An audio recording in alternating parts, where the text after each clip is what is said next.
انسان کی نفسیات کا نا ام، ایک عجیب اور کسی حد تک خوفناک پہلو ہے۔ خوفناک؟ یعنی آپ کس حوالے سے کہہ رہے ہیں؟ میرا مطلب ہے کہ اگر اگر فرض کریں 100 لوگ کسی غلط راستے پر جا رہے ہیں نا، تو ہمارا دماغ ہمیں آٹومیٹیکلی یہ سگنل دیتا ہے کہ شاید ہم ہی غلط ہیں۔ اچھا، ہاں بالکل، ہجوم کی طاقت۔ صحیح۔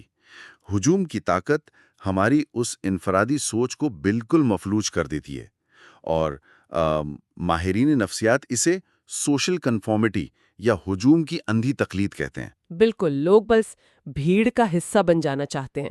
ہاں، تو آج کی اس تفصیلی گفتگو میں ہم اسی نفسیاتی دباؤ اور اس سے نکلنے کے راستے کو کھنگالنے والے ہیں، اور سب سے حیران کی بات یہ ہے کہ اس جدید نفسیاتی الجھن کا حل ہم آج کے کسی ریسرچ پیپر میں نہیں ڈھونڈ رہے۔ واقعی یہ ایک دلچسپ بات ہے۔ ہاں، بلکہ ہمارے سامنے قرآن مجید کی سورہ ہود یعنی سورہ نمبر 11 کی آیت نمبر 63 کا ایک حصہ ہے، ایک قدیم کائناتی متن۔ اور ہماری اس تفصیلی گفتگو کا مشن بھی یہی ہے کہ ہم اس ایک مختصر سی عربی عبارت کا ایک طرح سے پوسٹ مارٹم کریں۔ صحیح۔ ہم یہ سمجھنے کی کوشش کریں کہ کیسے محض ایک جملے کے اندر واضح دلیل، رحمت، جواب دہی اور اس سماجی دباؤ سے پیدا ہونے والے اس بڑھتے ہوئے نقصان کا اتنا پیچیدہ میکانزم بیان کیا گیا ہے۔ زبردست۔ یعنی دیکھیں، یہ کوئی روایتی مذہبی گفتگو نہیں ہے۔ میں سمجھتی ہوں کہ یہ انسانی نفسیات، سچائی کی طاقت اور ہجوم کی ذہنیت کے درمیان جو ٹکراؤ ہوتا ہے نا، اس کا ایک انتہائی گہرا تجزیہ ہے۔ بالکل، تو پھر چلیے اس تجزیے کو شروع کرتے ہیں۔ اس متن کا آغاز کچھ اس طرح ہوتا ہے: قال یا قومی ارائیتم ان کنت علی بینۃ من ربی۔ قوم، بھلا دیکھو تو اگر میں اپنے رب کی طرف سے واضح دلیل پر ہوں۔ اب یہاں مجھے جو چیز سب سے زیادہ متوجہ کرتی ہے نا، وہ اس سچائی بیان کرنے والے کا رویہ ہے، رویہ؟ یعنی اس کا انداز بیان۔ ہاں، انداز۔ عموماً جب کسی انسان کو یہ یقین ہو جائے کہ وہ 100% ٹھیک ہے اور باقی پوری دنیا غلط ہے، تو اس کا رویہ کیسا ہوتا ہے؟ وہ تھوڑا ایگریسو ہو جاتا ہے، غصے میں آ جاتا ہے، صحیح۔ وہ متکبر ہو جاتا ہے، وہ چلاتا ہے، وہ دوسروں کی عقل کا مذاق اڑاتا ہے۔ لیکن یہاں عبارت کا آغاز ارائیتم سے ہو رہا ہے۔ یعنی کیا تم نے غور کیا، یا ذرا سوچو تو صحیح۔ بالکل، اتنی شائستگی، اتنا نرم لہجہ۔ دیکھیں، اس شائستگی کے پیچھے نا ایک بہت گہری نفسیات کام کر رہی ہوتی ہے۔ جب ہم کسی پر چیختے ہیں تو دراصل ہم اپنے اندر کی ہی کسی عدم تحفظ یعنی انسیکیورٹی کو چھپا رہے ہوتے ہیں۔ او واو، یہ بات تو ہے۔ ہاں نا، لیکن جب آپ کے پاس وہ چیز ہو جسے یہاں بینتن کہا گیا ہے، تو آپ کو اپنی آواز اونچی کرنے کی ضرورت ہی نہیں پڑتی۔ بینتن یعنی دلیل۔ صحیح۔ عربی زبان میں بیانہ اس حقیقت کو کہتے ہیں جو اتنی واضح اور روشن ہو کہ اس میں ابہام کا یعنی کنفیوژن کا کوئی سایہ نہ بچے۔ صحیح۔ اور اس بیانہ یعنی واضح دلیل کو انسان کی اپنی ذہانت سے نہیں جوڑا گیا، بلکہ کہا گیا ہے من ربک، یعنی اس سچائی کا سورس الہی ہے، رب کی طرف سے ہے۔ اور یہیں سے وہ انسیکیورٹی ختم ہوتی ہے۔ میں سے اس طرح دیکھ رہا ہوں کہ یہ بالکل ایسا ہے جیسے آپ کے ہاتھ میں کسی عظیم الشان عمارت کا اوریجنل ماسٹر پلان ہو۔ ماسٹر پلان، ہاں، یہ ایک بہت مناسب مثال ہے۔ اور فرض کریں آپ کے سامنے کھڑے لوگ ایک خالی بنجر زمین کو دیکھ کر دعویٰ کر رہے ہوں کہ یہاں کوئی عمارت نہیں بن سکتی، تو کیا آپ ان سے جھگڑیں گے؟ بالکل نہیں، کیونکہ آپ کو تو اصل تصویر نظر آ رہی ہے نا۔ صحیح بات ہے۔ کیونکہ آپ کے پاس محض کوئی تھیوری نہیں ہے، آپ کے پاس ٹھوس ڈیٹا ہے۔ آپ بس مسکرا کر ان سے پوچھیں گے کہ اچھا، ذرا ایک لمحے کے لیے اپنا تعصب ایک طرف رکھ کر اس نقشے کو دیکھ تو لو۔ میں بالکل اتفاق کرتی ہوں۔ جب آپ کے پاس کائنات کے خالق کا دیا ہوا ماسٹر پلان ہو تو آپ کا مقصد لوگوں کو بحث میں ہرانا نہیں ہوتا۔ انہیں نیچا دکھانا نہیں ہوتا، صحیح۔ بلکہ انہیں بس اس حقیقت سے روشناس کرانا ہوتا ہے جو آپ دیکھ سکتے ہیں اور وہ نہیں دیکھ پا رہے ہوتے۔ بالکل۔ آخر جہریت تو وہاں آتی ہے نا جہاں انسان کو اپنا کوئی ذاتی ایجنڈا منوانا ہو، جہاں مقصد صرف اندھیرے میں بھٹکتے لوگوں کو راستہ دکھانا ہو، وہاں صرف دعوت فکر دی جاتی ہے، جیسے اس لفظ ارائیتم میں پوشیدہ ہے۔ اچھا، اب یہاں نا میں تھوڑا سا الجھ رہا ہوں۔ جی، کس بات پر؟ ہم نے دلیل، ثبوت اور اس بینتین کی بات کی۔ لیکن عام فہم میں جب ہم کسی دلیل یا فیکٹ کی بات کرتے ہیں تو وہ ایک بہت خشک، سرد اور بے لچک سی چیز ہوتی ہے۔ جیسے میتھس کا کوئی فارمولا؟ ہاں بالکل، جیسے ریاضی کا اصول کہ 2 اور 2 4 ہوتے ہیں۔ اب اس حقیقت کو اس بات سے کوئی فرق نہیں پڑتا کہ آپ کے جذبات کیا ہیں۔ صحیح۔ لیکن اس عبارت کے بالکل اگلے حصے میں ایک بہت ہی حیران کن موڑ آتا ہے۔ ٹھوس دلیل یعنی بینتین کا ذکر کرنے کے فوراً بعد کہا گیا ہے وَآتَانِی مِنْہُ رَحْمَةً، اور اس نے مجھے اپنے پاس سے رحمت عطا کی ہو۔ ایک مضبوط تضاد نظر آ رہا ہے۔ بالکل، مجھے یہ سمجھائیں کہ ایک خشک ٹھوس دلیل اور اس نرم و نازک رحمت کا آپس میں کیا کنیکشن ہے؟ یہ تو مجھے ایک دوسرے کی ضد لگ رہے ہیں۔ دیکھیں، یہ اس پورے آیات کا سب سے شاندار اور سوچنے پر مجبور کرنے والا حصہ ہے، جہاں بظاہر نظر آنے والا یہ تضاد دراصل ایک بہت بڑے فکری کینوس کو کھولتا ہے۔ اچھا، وہ کیسے؟ مسئلہ یہ ہے کہ ہم نے آج کی ماڈرن دنیا میں معلومات یعنی انفارمیشن اور حکمت یعنی وزڈم کو الگ الگ کر دیا ہے۔ صحیح بات ہے۔ ہم سمجھتے ہیں کہ حقائق بس ڈیٹا کا نام ہے، لیکن جب سچائی خالق کی طرف سے آتی ہے تو وہ محض کوئی سائنٹیفک فارمولا یا قانونی دفعہ نہیں ہوتی، وہ ایک انٹرونشن ہوتی ہے۔ ایک انٹرونشن مطلب کس طرح کی انٹرونشن؟ تھوڑا آسان لفظوں میں بتائیں۔ میں سمجھاتی ہوں۔ دیکھیں، سچائی عموماً کڑوی ہوتی ہے کیونکہ وہ ہمارے انوکھے وہموں اور جھوٹی تسلیوں کو توڑ دیتی ہے۔ ابتدا میں یہ دلیل یعنی بینت انسان کو ایک جھٹکا ضرور دیتی ہے، لیکن ذرا بڑے تناظر میں دیکھیں، اگر ایک انسان کینسر جیسی کسی خاموش بیماری کا شکار ہے اور اسے پتہ ہی نہ ہو، بالکل، اور وہ سمجھ رہا ہو کہ وہ بالکل صحت مند ہے، تو ایک ماہر ڈاکٹر کا اسے درست تشخیصی رپورٹ یعنی وہ واضح دلیل دکھانا بظاہر اسے تکلیف دے گا۔ ہاں ظاہر ہے، رپورٹ دیکھ کر تو جھٹکا لگے گا۔ صحیح، لیکن حقیقت میں وہ رپورٹ اس کے لیے ایک بہت بڑی رحمت ہے، کیونکہ وہ کڑوا سچ اسے اس اندھے سفر سے روک دے گا جو سیدھا موت کی طرف جا رہا تھا۔ کیا بات ہے، واقعی یہ بات تو ذہن کے کئی دریچے کھول رہی ہے نا؟ یعنی صحیح راستے کی پہچان مل جانا محض کوئی ذہنی مشق یا علمی برتری نہیں ہے، بلکہ یہ ایک ایسا ارلی وارننگ سسٹم ہے جو کسی بہت بڑی تباہی سے محفوظ کر رہا ہے۔ بالکل ٹھیک پکڑا آپ نے۔ اور جب ہم سچائی کو محض ایک قانون سمجھنے کے بجائے اسے ایک انعام اور احسان کے طور پر دیکھتے ہیں تو پھر اس پر عمل کرنا کبھی بوجھ نہیں لگتا۔ اسی لیے آپ دیکھیں گے کہ تاریخ میں جن لوگوں نے اس بینتین کو پہچان لیا وہ ہر طرح کے ظلم اور دباؤ کے سامنے چٹان بن گئے۔ صحیح، کیونکہ وہ جانتے تھے کہ ان سے کوئی حق نہیں چھینا جا رہا، بلکہ انہیں تو وہ رحمت مل گئی ہے جس سے باقی سب لوگ محروم ہیں۔ انہیں اس بھیڑ پر ترس آتا ہے کہ ہجوم کس طرح اپنی ہی تباہی کی طرف خوشی خوشی بھاگ رہا ہے۔ اور یہیں سے وہ نقطہ ہمیں معاشرے اور ہجوم کے دباؤ کی طرف واپس لے جاتا ہے۔ ہاں، اگر یہ دلیل اور ہدایت واقعی اتنی بڑی رحمت ہے تو پھر معاشرے کے اکثریتی لوگوں کے دباؤ میں آ کر اسے چھوڑ دینے کا کیا میکینزم ہے؟ یہ ایک بہت اہم سوال ہے، کیونکہ عبارت کے اگلے الفاظ ایک بڑا سیدھا اور آت کاٹ دار سوال اٹھاتے ہیں۔ فَمَن يَنصُرُنِي مِنَ اللَّهِ إِنْ عَصَيْتُهُ، تو کون مجھے اللہ سے بچائے گا اگر میں اس کی نافرمانی کروں؟ دیکھیں یہاں سے نا قلم کا رخ ایک دم انفرادی جواب دہی یعنی انڈیویجول اکاؤنٹیبلٹی کی طرف مڑ جاتا ہے۔ صحیح۔ یہ ایک نفسیاتی حقیقت ہے کہ انسان ہجوم کا حصہ اس لیے بنتا ہے تاکہ وہ خود کو محفوظ تصور کرے۔ مطلب وہ چاہتا ہے کہ بلیم شفٹ ہو جائے۔ بالکل، اسے لگتا ہے کہ اگر سب مل کر ایک غلط کام کر رہے ہیں تو شاید آخر میں اس کی ذمہ داری بھی بانٹ دی جائے گی۔ لیکن حیات متن کا یہ حصہ اس خام خیالی کو جڑ سے اکھاڑ پھینکتا ہے۔ اس خام خیالی کو سمجھنے کے لیے نا میرے ذہن میں جدید کارپوریٹ دنیا کی ایک بہت ہی زبردست مثال آ رہی ہے۔ اچھا، بتائیں۔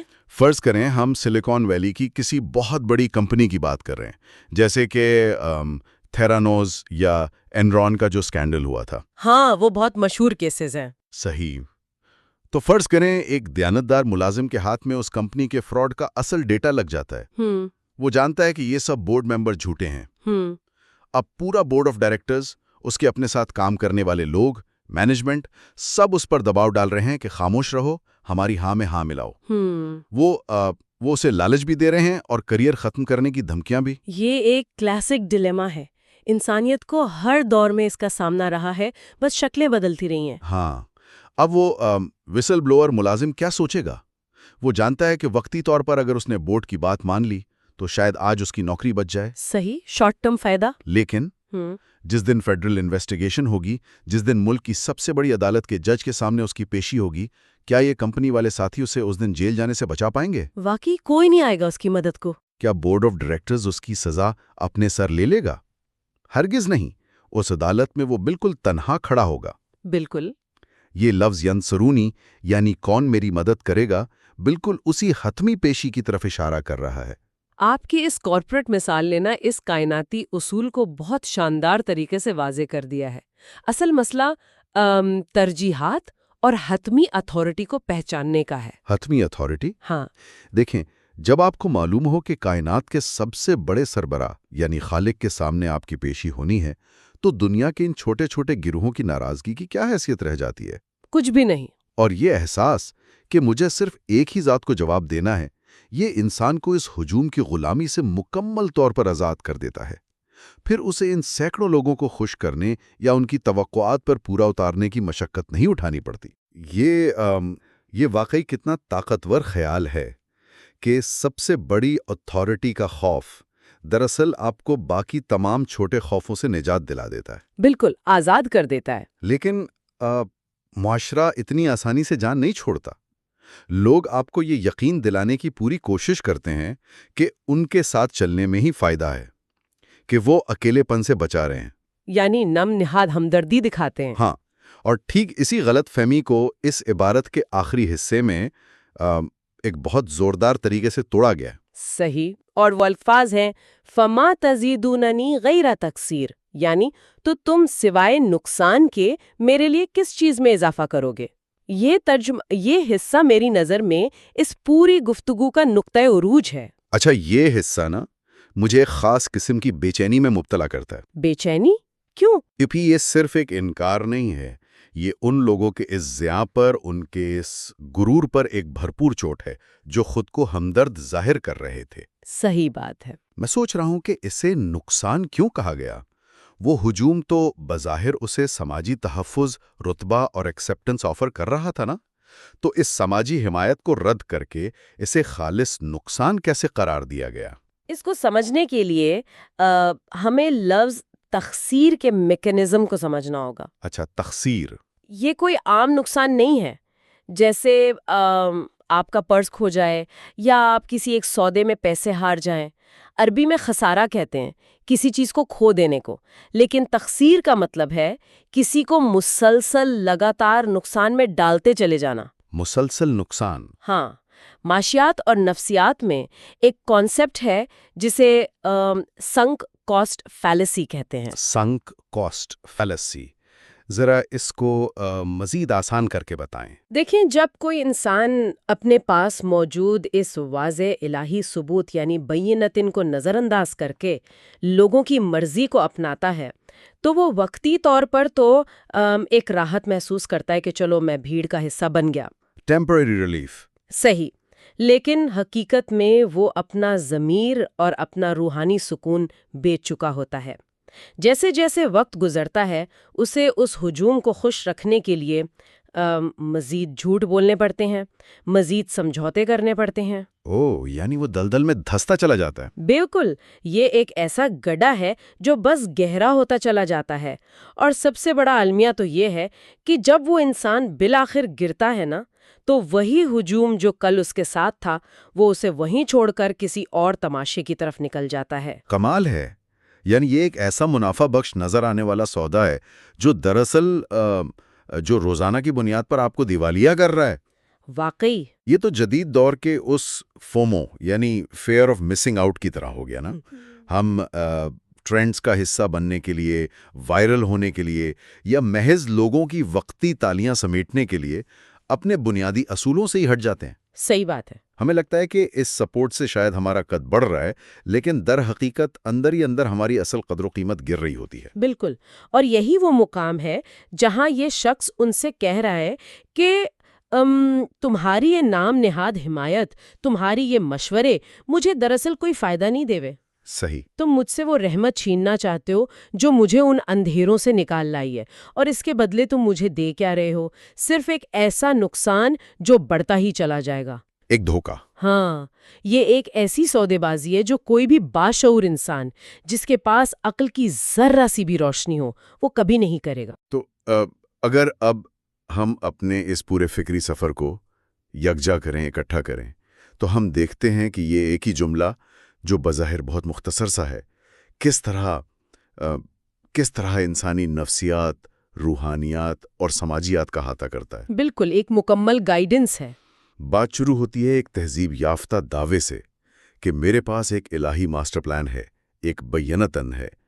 پھر وہ واضح ثبوت محض خشک حقائق کا پلندہ نہیں رہتا، بلکہ اسے اندھیرے میں بھٹکتی انسانیت کے لیے خالق کی ایک عظیم رحمت قرار دیا جاتا ہے۔ اور پھر اس رحمت کا ادراک اس انسان کے اندر وہ طاقتور انفرادی جواب دہی پیدا کرتا ہے جہاں وہ جان لیتا ہے کہ اس حتمی عدالت میں کوئی ہجوم، کوئی بورڈ آف ڈائریکٹرز، کوئی سماجی گروہ اسے بچانے نہیں آئے گا۔ صحیح۔ اور اسی شعور کی بدولت وہ اس دھوکے کو بہت اچھی طرح پہچان لیتا ہے کہ اکثریتی دباؤ میں آ کر اپنی سچائی کا سودا کرنا کوئی عقل مندی نہیں ہے، بلکہ خالص تقصیر ہے۔ بالکل، ایک ایسا مستقل خسارہ جس کی تلافی پھر کبھی نہیں ہو سکتی۔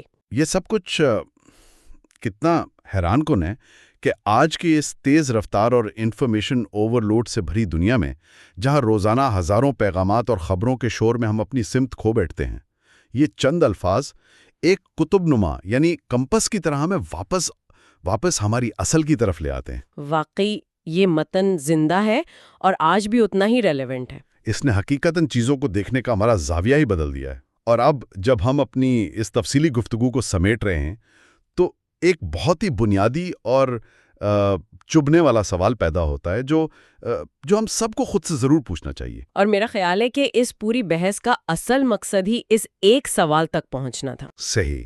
سوال یہ ہے کہ جب ہماری زندگی میں، چاہے وہ ہمارے کریئر کے فیصلے ہوں، ہماری اخلاقیات کا امتحان ہو یا ہماری روزمرہ کی کوئی بھی کشمکش ہو، جب کبھی کوئی حقیقی اور واضح سچائی، کوئی بینتن ہمارے بالکل سامنے آ کر کھڑی ہو جاتی ہے، تو کیا ہمارا اپنا سماجی حلقہ، ہمارے دوست اور ان کے مشورے، کیا وہ اس سچائی پر ڈٹے رہنے میں مدد دے رہے ہیں؟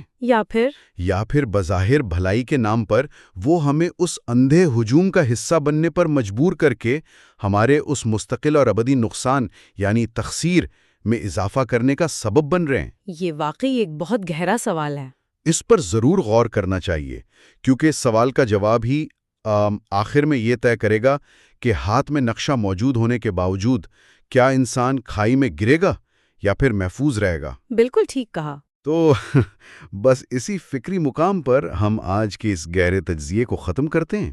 اگلی کسی تفصیلی گفتگو میں کسی اور تہلکہ خیز موضوع کے ساتھ پھر ملیں گے۔